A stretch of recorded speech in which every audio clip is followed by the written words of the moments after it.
नमस्कार दोस्तों। आप में से कई लोग मुझे बोलते हैं कि सर चाइना की अंदर की खबर क्या है। आज बहुत दिन के बाद मैंने चाइना को कवर किया है और 5 बहुत बड़ी न्यूज़ थी जो मेरे हाथ में आई। ये सोशल मीडिया में है। अगर आपने सुबह की मेरी वीडियो नहीं देखी जहाँ पर ये भारत की प्रेस कर रहे हैं, वो देखना जरूर। आपको गर्व होगा एज अ सनातनी कि किस तरह से चाइनीज मीडिया भारत की तरक्की के बारे में बात कर रही है और उसे स्टडी कर रही है कि भारत तरक्की कैसे कर रहा है। और चाइना के अंदर ऐसी एक्सप्लोजिव चीजें हो रही हैं, डेस्परेशन है यहाँ पर किसी चीज को लेकर। वो डेस्परेशन किस चीज की है और ये सिग्नल क्या देता है पूरी दुनिया को, इसके बारे में आप मुझे कमेंट देना, क्योंकि 5 न्यूज ऐसी हैं जो ब्रेकिंग है, ब्रेकिंग डेवलपमेंट्स हैं और ये आगे जाकर आपको बताएगा कि चाइना किस डायरेक्शन में जा रहा है। पहली न्यूज कुछ तो चाइना से है, कुछ इटली से है, एक चेक रिपब्लिक से है, हांगकांग से है और भाई सारा कुछ है। पूरे दुनिया की न्यूज लेके आ रहा हूं आपके लिए एक गुलदस्ता। पहली न्यूज थी जैक मा की। जैक मा जो टेक टाइटन था चाइना का, सडनली उसने सरेंडर कर दिया है। यानी कि ये आदमी जो बिजनेस वर्ल्ड का लीडर होता था, पूरे न्यूज में रहता था, उसने एक बहुत बड़ी कंपनी जिसको एंट ग्रुप बोलते हैं या अलीबाबा बोलते हैं, चाइना का रिचेस्ट मैन था एक वक्त पर, उसे सरेंडर करवाना पड़ा और अपनी कंट्रोल अपनी कंपनी का छोड़ना पड़ा। अगस्त 10 एंट ग्रुप ने ऑफिशियली अनाउंस कर दिया है कि जैक मा ने वॉलंटरली अपना कंट्रोल कंपनी के ऊपर जो उसने खुद बनाई है, अपना कंट्रोल छोड़ दिया। लेकिन चाइना में कोई भी चीज वॉलंटरी नहीं होती। 970 दिन से प्रेशर था इसके ऊपर कंपनी को छोड़ने के लिए, लेकिन नहीं छोड़ा।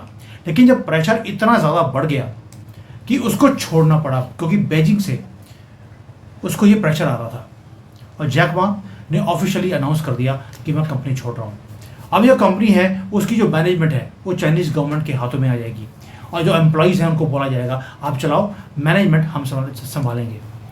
यानी कि एक बहुत ही ज़्यादा एक हॉस्टाइल टेक ओवर किया गया है एक प्राइवेट कंपनी के ऊपर। क्यों? क्योंकि he had become too big, too dangerous. पैसे क्यों ये संभाल रहा था, इसका अपना ये अलीबाबा का है, वो उसमें पेमेंट का जैसे अपना पेटीएम है वैसे सिस्टम इसका अपना भी था। He was handling IT, social media, money and many businesses, जिसके कारण he had become too strong. जो कि एक सिंपल एक बिलियनर नहीं है दोस्तों, ये एक फाउंडेशन था, एक पिलर था चाइना का। उसे जो प्राइवेट वेल्थ उसने क्रिएट करी उसको डिस्ट्रॉय कर दिया गया, क्योंकि चाइना के अंदर एक पॉलिसी है कि प्राइवेट बिजनेसेस वो स्टेट एंटरप्राइजेस से बड़ी नहीं हो सकती, और अगर आपने पैसे कमाए हैं तो आपको गवर्नमेंट को पैसे देने पड़ेंगे, जिसको कॉमनवेल्थ बोलते हैं, ताकि अब पूरे कंट्री की तरक्की में आपका योगदान होना चाहिए। चाइना ने वही काम किया जो 69 ईयर्स पहले उनकी पॉलिसी थी।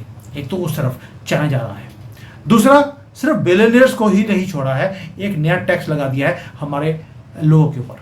हमारे लोगों को बोल रहा हूँ क्योंकि मैं खुद यहाँ रहता हूँ। कम्युनिस्ट पार्टी ने सिर्फ बिलियनियर्स के साथ साथ जो ऑर्डिनरी लोग हैं उनके ऊपर भी एक पैसे कमाने का धंधा शुरू कर लिया। उन्होंने बोल दिया कि नए टैक्सेस लगेंगे आपके ऊपर। ई-कॉमर्स है उसके ऊपर टैक्स लगा दिया। अगर आपने मकान किराए पे दिया है उसके जो किराए का अमाउंट होगा उसके ऊपर भी टैक्स लगाया जाएगा। सोशल सिक्योरिटी है उसका टैक्स बढ़ा दिया। अगर डिलीवरी की कंपनी है जैसे जोमेटो है भारत में, अगर वो डिलीवर करने आएंगी उसके ऊपर भी टैक्स लगा दिया। मिनिस्ट्री ऑफ फाइनेंस ने अभी अनाउंस किया है कि सारे के सारी चीज़ों के ऊपर आपको वैल्यू एडेड टैक्स, जिसको वैट बोलते हैं या भारत में GST बोला जाता है, वो लगाया जाएगा।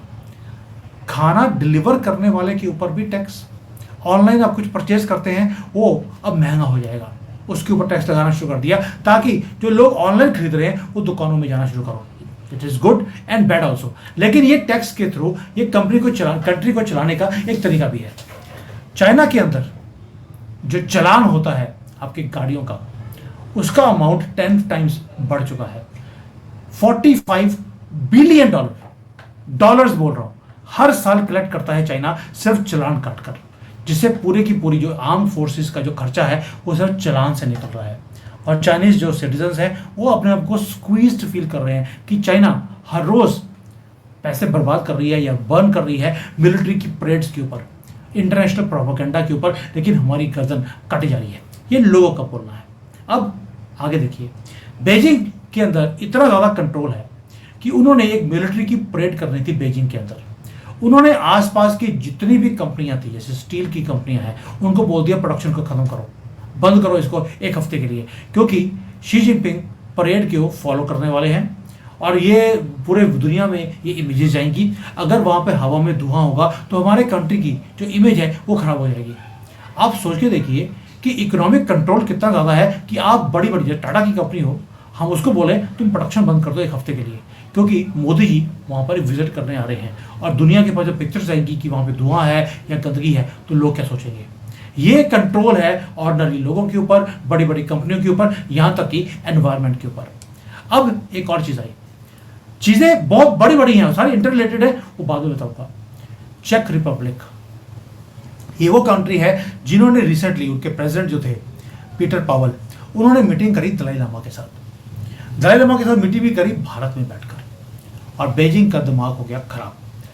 बीजिंग ने एक एडवाइजरी जारी करी है कि हम अपने सारे के सारे रिलेशंस चेक रिपब्लिक के साथ वो खत्म कर रहे हैं। भाई बच्चों की तरह यहाँ पे बिहेव हो रहा है सिर्फ इसलिए कि हमने तिब्बत से, दलाई लामा से हमने बात कर ली। कोई तिब्बत को टच नहीं किया, कोई तिब्बत की ऑटोनॉमी के ऊपर बात नहीं करी है, कुछ भी नहीं है। उन्होंने बोल दिया दलाई लामा को मिलने का मतलब है आप तिब्बत के ऊपर बात कर रहे हैं दलाई लामा के साथ, और उसको लिबरेट करने की आप बीजिंग के अगेंस्ट आप वो करेंगे, कोई साजिश रचेंगे। चेक रिपब्लिक एक छोटा सा नीचू सा कंट्री यूरोप के अंदर है, वो ये प्लान करेगा दलाई लामा के साथ मिलकर कि कैसे तिब्बत को रिलीज करवाना है। दोस्तों ये जो स्टोरी है ये बताता है कि दिक्कत कुछ और है, दर्द कहीं और निकल रहा है। और जो प्रेसिडेंट पावल है ये फॉर्मर नेटो के कमांडर रहे हुए हैं, इसलिए इसके ऊपर ये तंज कसा जा रहा है कि भाई ये अगर आया है, उसने प्राइवेट सिटीजन के साथ मीटिंग करी है in private association in Bharat, क्योंकि ये नेटो का कमांडर रहा हुआ है, तो ये दलाई लामा को बताएगा कि तुम किस तरह से एक तिब्बत जैसी प्लेस को चाइना की सुपर पावर के स्टेटस से उसको रिलीज करवा सकते हो अकेले। इसके ऊपर आप सोच के देखिए, चाइना पागल हो रहा है। चाइना यहीं पे पागल नहीं हुआ है, एक काम और कर दिया। डोनाल्ड ट्रंप ने बोला एनवीडिया को कि तुम अगर चाइना को चिप्स बेचना चाहते हो तुम बेच सकते हो।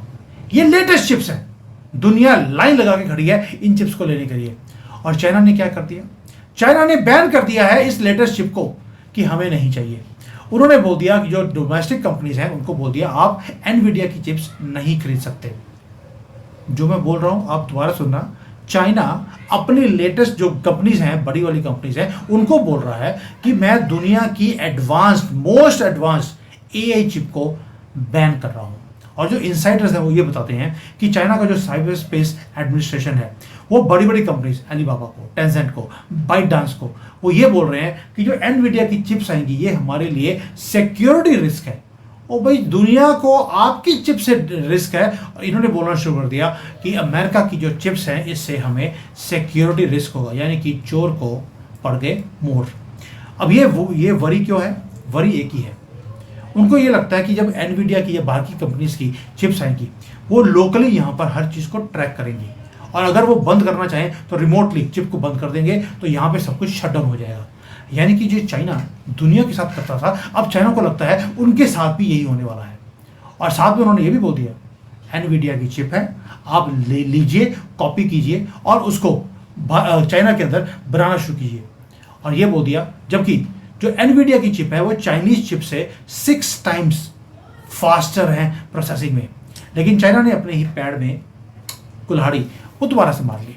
अब जब ये पैर पे कुल्हाड़ी मार ही रहे थे तो हमारी मिलोनी ने भी एक कुल्हाड़ी मार दी इनके पैरों पे। मिलोनी ने बोल दिया कि चाइना एक थ्रेट है हमारे लिए, और वो क्या बोल रही है कि जो चाइनीज ओनरशिप है of strategic companies in Italy उसको बंद किया जाएगा। यानी कि जो चाइनीज की जो बड़ी बड़ी कंपनीज हैं जो इटली के अंदर इन्वेस्टमेंट्स कर रही हैं, अपने स्टेक्स को बढ़ा रही हैं, उनको बैन किया जाएगा। यूनाइटेड स्टेट्स ने ऑलरेडी इनको बैन करना शुरू कर दिया है। मैंने आपको 2 वीडियोस बना चुका हूँ जिसमें मैंने बताया आपको कि कैसे उनकी एक रिपोर्ट है अमेरिका की कि जो जो चाइनीज कंपनीज अमेरिका में जाकर इन्वेस्ट करना चाहती हैं या वहाँ पर कंपनीज को खरीदना चाहती हैं उनको बैन करना शुरू कर दिया है डोनाल्ड ट्रंप ने खुद ने। यानी कि एक सेंसरशिप चाइनीज मनी के ऊपर वो दुनिया भर में आनी शुरू हो गई है। Now Italy wants to force the same thing in Italy also. यहां तक कि उसने चाइनीज कंपनीज ने जो ऑलरेडी इन्वेस्टमेंट्स करा हुआ था उनको बोल दिया अपने शेयर को बेचो और दफा हो जाओ यहां से। यानी कि वो देख रहे हैं कि चाइनीज इन्वेस्टमेंट्स वो सिर्फ आपके कंट्री को टेक ओवर करने के लिए आ रही हैं। भारत ने भी अभी रिसेंटली चाइनीज इन्वेस्टमेंट्स को अलाउ कर दिया। मैंने उसके ऊपर बड़ा वीडियो बनाया है कि मंजरी जी के साथ, आपने देखा होगा आज, जहाँ पर ये एंटर कहाँ करते हैं, ये आपके फाइनेंस सेक्टर में, इंश्योरेंस में, आपकी मैन्युफैक्चरिंग में, आपके जो फ्यूचरिस्टिक टेक्नोलॉजीज हैं उसके अंदर, ये ऐसी ऐसी कंपनी, इवन की लॉजिस्टिक्स के अंदर भी ये एंटर करने की कोशिश करती हैं। दुनिया भर में इनका फॉर्मूला सेम है और भारत ने इनको अलाउ कर दिया कि हमें परमिशन लेने की जरूरत नहीं है, आप इन्वेस्टमेंट कर सकते हैं, बट आपको अपनी टेक्नोलॉजीज को भारत में लेके आना पड़ेगा। यानी कि कुछ ना कुछ चेक्स एंड बैलेंसेस हमने मिलोनी से सीखकर, डोनाल्ड ट्रंप की गलतियों से सीखकर या अमेरिका की गलतियों से सीखकर हमने इंप्लीमेंट कर दिया। बट दिल्ली दूर है, हमें भी अपने एसेट्स को प्रोटेक्ट करना पड़ेगा, जैसे अमेरिका और इटली कर रहे हैं। दोस्तों, इटली सिंपली एक नेटो कंट्री नहीं है, वो जो चाइना का बेल्ट एंड रोड इनिशिएटिव था उसको ज्वाइन कर चुका था, लेकिन जैसे ही मिलोनी वापस आई उन्होंने विड्रॉ कर लिया था चाइना के इस BRI के ऊपर भी।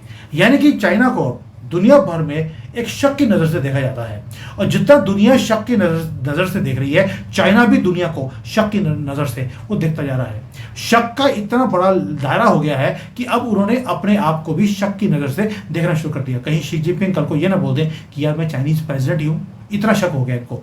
जैक मा था, उसके ऊपर शक है, मिलोनी इनके ऊपर शक कर रही है। तो ये जो पूरा सेगमेंट है, बस अगर शक नहीं है तो भारत की तरक्की के ऊपर नहीं है। वो सुबह जो वीडियो बनाया था, याद होगा आपको, कि भारत की तरक्की अब अनस्टॉपेबल है, ये चाइनीज कम्युनिस्ट पार्टी बोल रही है। दुनिया के ऊपर शक है, आपकी तरक्की के ऊपर इनको शक नहीं है।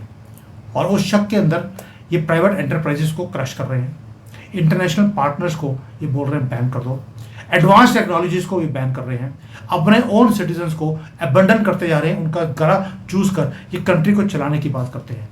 जैसे जैक मा को इन्होंने फोर्स किया सरेंडर करने के लिए, जैसे ये दलाई लामा की मीटिंग्स के ऊपर बच्चों की तरह रो रहे हैं, जहाँ पर ये टेक्नोलॉजीज को बैन कर रहे हैं। इसका मतलब है कि कुछ ना कुछ चाइना के अंदर हो रहा है, हड़बड़ाहट है, कुछ ना कुछ दिक्कत है। रेजिम के में दिक्कत है या कंट्री के जो फंडामेंटल्स हैं उसमें दिक्कत है, वो मुझे नहीं मालूम, ना ही मैं उसके ऊपर बात करूंगा, बिकॉज जब तक मेरे पास क्लियर कट चीज़ें सामने नहीं आती मैं बोलता नहीं हूँ, और स्पेकुलेशन मुझे करने की आदत नहीं है। और दूसरी तरफ भारत है, भारत दूसरे डेमोक्रेटिक कंट्रीज के साथ मिलकर काम कर रहा है, हम राइज कर रहे हैं, और शी जिनपिंग अपने कंट्री में अपनी जो पावर है उसको और ज़्यादा कंसोलिडिफाई करने में वो लगे हैं। उसके लिए बेशक उनको अपनी कंट्री को आइसोलेट भी करना पड़े, वो उससे भी पीछे नहीं हट रहे। क्वेश्चन ये नहीं है कि कम्युनिस्ट पार्टी में क्या हो रहा है, क्वेश्चन ये है कि जो कर रहे हैं वो क्यों कर रहे हैं। क्या ये डेस्परेशन है कि कंट्री को चलाने में मुश्किल आ रही है, बिजनेसेस बंद हो रहे हैं, या मुद्दा कुछ और है, या रियलिटी कुछ और है, ये वक्त बताएगा।